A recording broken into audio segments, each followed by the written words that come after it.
आप सभी का स्वागत है। जैसा कि आपको पता है, जैक बोर्ड ने अपने प्रथम स्वाधिक परीक्षा 2021-22 के लिए मॉडल प्रश्न पत्र जारी कर दिया है। इस वीडियो में हम कक्षा 12th के विषय भूगोल का सेट 1 का मॉडल प्रश्न पत्र को हल करेंगे। पहला प्रश्न है, निम्नलिखित में से कौन सामाजिक भूगोल का उपक्षेत्र नहीं है? तो इसका जवाब होगा सैन्य भूगोल, क्योंकि सैन्य भूगोल आपका राजनीतिक भूगोल का उपक्षेत्र है। दूसरा प्रश्न है, इनमें से कौन राजनीतिक भूगोल का उपक्षेत्र है? तो इसमें हम तलाशना शुरू करेंगे तो ये भौतिक भूगोल होगा नहीं, पर्यटन भूगोल आर्थिक भूगोल का क्षेत्र है, जबकि चिकित्सा भूगोल सामाजिक भूगोल का उपक्षेत्र है। तो इसका जवाब हो जाएगा क निर्वाचन भूगोल। नंबर तीसरा है, इनमें से कौन आर्थिक भूगोल का उपक्षेत्र नहीं है? तो इसका जवाब हो जाएगा घ ऐतिहासिक भूगोल, क्योंकि ऐतिहासिक भूगोल सामाजिक भूगोल का क्षेत्र है। चौथा प्रश्न है, विश्व के 10 सर्वाधिक आबाद देशों में विश्व की लगभग कितनी प्रतिशत जनसंख्या निवास करती है? तो इसका जवाब होगा ग 60%। पांचवा प्रश्न है, किसी भी देश का वास्तविक धन क्या होता है? तो इसका जवाब होगा देश के निवासी, क्योंकि देश के निवासी ही संसाधन का उपयोग करते हैं, अर्थव्यवस्था को चलाते हैं और उद्योगों का संचालन करते हैं।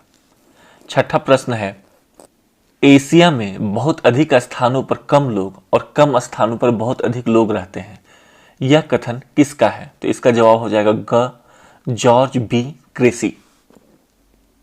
सातवां प्रश्न है, इनमें से कौन विश्व का सबसे सघन बसा हुआ क्षेत्र है?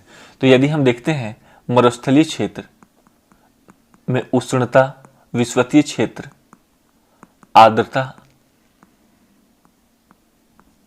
तथा टुंड्रा क्षेत्र अत्यधिक शीत के कारण इन तीनों क्षेत्रों में सघन बसाव संभव नहीं है, इसीलिए इसका जवाब होगा क नदी घाटी क्षेत्र।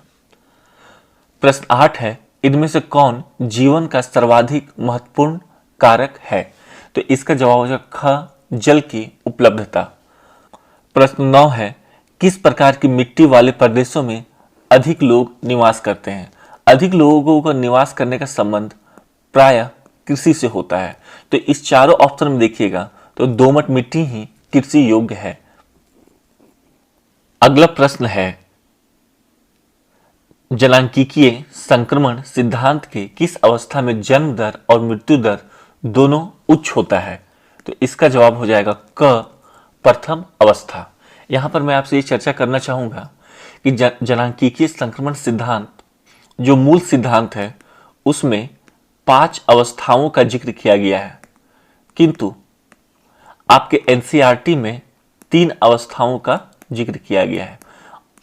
जलांकीय संक्रमण सिद्धांत संबंधी जो भी प्रश्न होगा उसका उत्तर यहां पर 3 अवस्थाओं के आधार पर दिया जाएगा, अर्थात एनसीईआरटी के आधार पर दिया जाएगा। क्वेश्चन नंबर 11 है, विकसित राष्ट्र सामान्यतः जलांकीय संक्रमण की किस अवस्था में होते हैं? तो इसका जवाब हो जाएगा ग तृतीय अवस्था। क्वेश्चन नंबर 12 है, प्रति 1000 पुरुषों पर स्त्रियों की संख्या को क्या कहते हैं? तो इसका जवाब हो जाएगा ख लिंगा अनुपात। क्वेश्चन नंबर 13 है, इनमें से कौन गुणात्मक परिवर्तन है जो मूल्य सापेक्ष होता है? यदि ये परिवर्तन मात्रात्मक होता तो इसका जवाब क वृद्धि होता है, किंतु यहां पर परिवर्तन गुणात्मक है, इसीलिए इसका जवाब ख होगा विकास। क्वेश्चन नंबर 14 है, इनमें से किस देश का जीवन प्रत्याशा सर्वाधिक है? जीवन प्रत्याशा को सिंपल वे में समझेंगे तो ये होगा औसत उम्र। अगर इन चारों में देखा जाए तो सबसे ज्यादा औसत उम्र है ख जापान का, इसीलिए जापान को वृद्धों का देश भी कहा जाता है। क्वेश्चन नंबर 15 है, मानव विकास के आधारभूत आवश्यकता उपागम को मूल रूप से किस संगठन ने प्रस्तावित किया था? यहाँ पर प्रश्न पूछा जा रहा है मानव विकास के उपागम के बारे में। तो जैसा कि हमें पता है मानव विकास के 4 उपागम होते हैं। पहला उपागम है आधारभूत आवश्यकता उपागम, दूसरा है कल्याण उपागम, तीसरा है क्षमता उपागम और चौथा है आय उपागम। तो यहां पर समझना है आधारभूत आवश्यकता उपागम को मूल रूप से किस संगठन ने प्रस्तावित किया है। तो इसका जवाब हो जाएगा ख, अंतर्राष्ट्रीय श्रम संगठन। अंतर्राष्ट्रीय श्रम संगठन को ILO, इंटरनेशनल लेबर ऑर्गेनाइजेशन भी कहते हैं। क्वेश्चन नंबर 16, इनमें से किस देश का मानव विकास सूचकांक भारत से ऊंचा है? यदि इस प्रश्न को देखें तो श्रीलंका, त्रिनिदाद, टोबैगो, ये तीनों देशों का मानव विकास सूचकांक भारत से ऊंचा है, किंतु सोमालिया का ये ऊंचा नहीं है। तो यदि इस प्रश्न में थोड़ा सा सुधार कर दिया जाए और यहां पर ऊंचा के बाद नहीं जोड़ दिया जाए तो इसका जवाब सोमालिया सही होगा। क्वेश्चन नंबर 17, किस क्षेत्र में कार्यकलाप करने वाले लोग लाल कॉलर श्रमिक कहलाते हैं? यहां हमें समझना है कि लाल जो है साधारणतः खतरा का संकेतक होता है और ये चारों ऑप्शन में सबसे खतरनाक अगर कोई कार्य होता है तो वो होता है प्राथमिक सेक्टर का, और प्राथमिक सेक्टर में खास करके खनन। अगला क्वेश्चन है 18, मानव की कौन सी आर्थिक क्रियाएं प्राचीनतम है? तो इसका जवाब हो जाएगा ख, भोजन संग्रहण एवं आखेट। आखेट का अर्थ होता है शिकार करना। अगला प्रश्न है 19, जर्मनी में आधुनिक भूगोल की किस विचारधारा का विकास हुआ? तो इसका जवाब हो जाएगा घ, सभी। 20 नंबर प्रश्न है अर्धकुंडे के लेखक कौन है? तो इसका जवाब हो जाएगा ख, कार्ल रिटर। क्वेश्चन नंबर 21 है संभववाद शब्द का प्रयोग सर्वप्रथम किनके द्वारा किया गया था? तो इसका जवाब है ग, फेब्रे। क्वेश्चन नंबर 22 है ओरिजिन ऑफ द स्पीसीज सिद्धांत का संबंध निम्नलिखित में से किस विद्वान से है? तो इसका जवाब है क, डार्विन। और इसी पुस्तक के माध्यम से डार्विन का विकासवादी सिद्धांत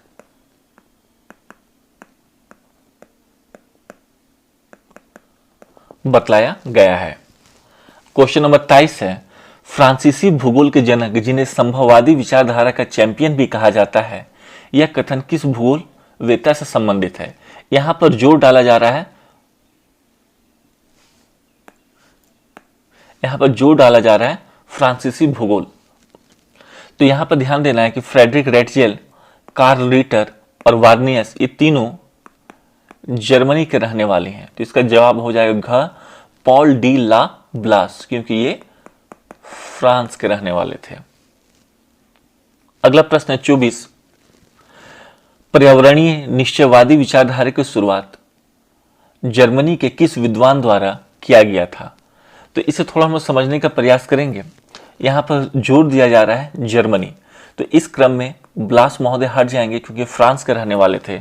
और जैसा कि हमें पता है वार्नियस महोदय भूगोल में 2 योगदानों के लिए जाने जाते हैं। पहला, ये खगोल विज्ञान और मानचित्र विज्ञान का ये समायोजन किए थे, और दूसरा ये भूगोल को 2 भाग में बांटे थे, एक सामान्य भूगोल, दूसरा ज्योग्राफी में ये द्वैतवाद का लाए थे। तो ये ऑप्शन भी नहीं होगा। अब देखते हैं कार्ल रिटर। कार्ल रिटर की पुस्तक है अर्धकुंडे। इस अर्धकुंडे में इन्होंने मानवीय पक्ष पर काफी ज्यादा जोर दिया है, जबकि हमबोल्ट की पुस्तक है कॉस्मोस। इस पुस्तक में इन्होंने प्रकृति पर ज्यादा जोर दिया है। तो इस विश्लेषण के आधार पर इसका आंसर होगा क, हमबोल्ट। क्वेश्चन नंबर 25 है जियोग्राफिया नेचुरलिस्ट के लेखक कौन है? यहां पर नेचुरलिस्ट की जगह जनरलिस्ट होगा। जियोग्राफिया जनरलिस्ट के लेखक कौन है? तो इसका आंसर हो जाएगा वेरेनियस। क्वेश्चन नंबर 26 है आधुनिक भूगोल के संस्थापक किसे कहा जाता है? यहां पर यह जानना रोचक होगा कि आधुनिक भूगोल के संस्थापक संयुक्त रूप से हम्बोल्ट और कार्ल रिटर दोनों को कहा जाता है, किंतु हम्बोल्ट का क्षेत्र काफी व्यापक होने के कारण यहां पर ऑप्शन क सही होगा, हम्बोल्ट। क्वेश्चन नंबर 27 है, पर्यावरणीय निश्चयवादी विचारधारा के समर्थक विद्वान एलन सैम्पल किस देश की थी? तो इसका जवाब है ग, संयुक्त राज्य अमेरिका या यूएसए। अगला प्रश्न है, जियोग्राफिया पुस्तक जिसे भूगोल का वेद भी कहा जाता है कि लेखक कौन है? तो इसका जवाब है क, इरोटोस्थनीज। अगला प्रश्न है प्रश्न संख्या 29, विश्व की कुल जनसंख्या का कितना प्रतिशत भाग भारत में है? तो इसका जवाब होगा ग, 17.5। 30 नंबर प्रश्न है, सबसे कम जनसंख्या निम्नलिखित में से किस महाद्वीप में स्थित है? तो इसका जवाब हो जाएगा ग, ऑस्ट्रेलिया। हालांकि ऑस्ट्रेलिया की जगह होना चाहिए था ओशनिया। इस ओशनिया के अंतर्गत ऑस्ट्रेलिया एक देश है। क्वेश्चन नंबर 31 है, अफ्रीका महाद्वीप में सबसे अधिक जनसंख्या वाला देश कौन है? तो इसका जवाब है ख, नाइजीरिया। अगला प्रश्न है, विषम जलवायु के कारण निम्नलिखित में से सबसे विरल जनसंख्या वाला प्रदेश कौन है? तो इसका जवाब है घ, विषुवतीय क्षेत्र। यहां पर यह जानना रोचक होगा कि मानसून एशिया में विश्व के 10 सर्वाधिक जनसंख्या वाले देश में से ज्यादातर यहीं पाए जाते हैं। एग्जाम्पल, चीन, भारत, इंडोनेशिया, बांग्लादेश, पाकिस्तान। ये सारे देश मानसून एशिया क्षेत्र में ही पाए जाते हैं। अगला प्रश्न है क्वेश्चन नंबर 33, जनसांख्यिकीय संक्रमण की किस अवस्था में जनसंख्या विस्फोट होता है? जनसंख्या विस्फोट होने के लिए धनात्मक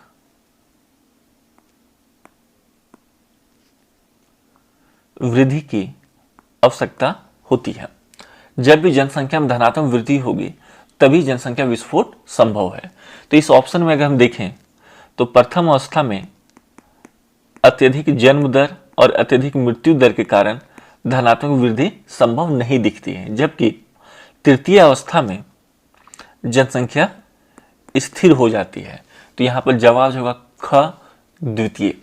क्वेश्चन नंबर 34 है, जनसंख्या वितरण को प्रभावित करने वाला एक महत्वपूर्ण कारक जलवायु है। निम्नलिखित में से कौन सी जलवायु सघन जनसंख्या के लिए उत्तरदायी है?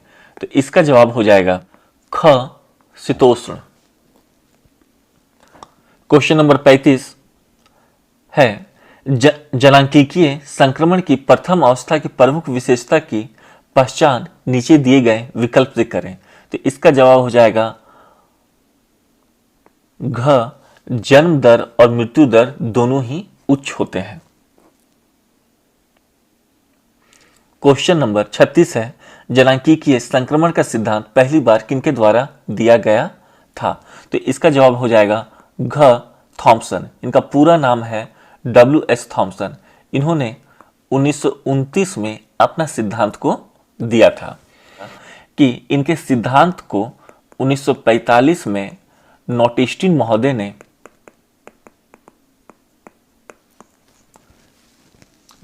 महोदय ने इसमें संशोधन किया था। क्वेश्चन नंबर 36 है, कुल क्षेत्रफल तथा कुल जनसंख्या के आधार पर क्या निर्धारित किया जाता है?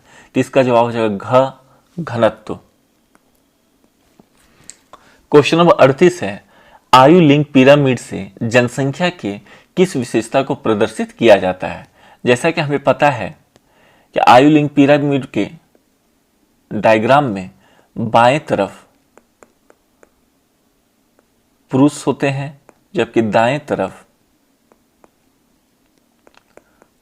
महिला, और इस पोर्शन में एज को दर्शाया जाता है। अर्थात इसका आंसर हो जाएगा क एवं ख दोनों, आयु संरचना और लिंग संगठन दोनों को आयु लिंग पिरामिड में दर्शाया जाता है। क्वेश्चन नंबर 39 है, जनसंख्या पिरामिड में बाएं भाग की चौड़ाई दाएं भाग से अधिक होना क्या प्रदर्शित करता है। जैसे कि अभी हमने चर्चा किया कि जनसंख्या पिरामिड के बायां भाग में पुरुष को दर्शाया जाता है, जबकि दायां भाग में महिला को। यदि इधर का भाग अत्यधिक चौड़ा है तो यह प्रदर्शित कर रहा है कि यहां पुरुष जनसंख्या की अधिकता होगी। प्रश्न संख्या 40, जन्म दर और मृत्यु दर दोनों का समान होना क्या प्रदर्शित करता है। तो इसका जवाब हो जाएगा ख, स्थिर जनसंख्या।